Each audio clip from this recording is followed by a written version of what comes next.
ఈరోజు మా మేనమామ కూల్డ్రింక్ షాప్ ఓపెన్ చేసింది నెల్లూరు చేపల మార్కెట్ పక్కన. వీళ్ళంతా బోనీలు చేస్తున్నారు.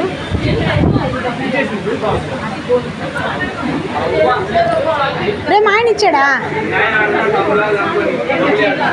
చే ఆ మాట అన్నదాక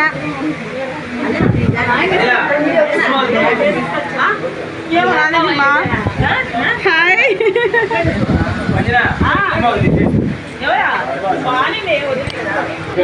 ఎట్రామా ఎట్రా ఇదిగోండి ఓనరా మేమే ఓనరా మా అన్న ఆయన అదిగో పెద్దన్న అక్కడుండే అన్న అదిగో అన్నగారు బాయ్ చెప్పండి అన్నగారు. తాగే పనిలో ఉన్నారు అన్న. Bye guys. ఏమన్నా అది లేదు మా అవ్వలేదంటే ఇంకా ఎవరైనా రావాలంట.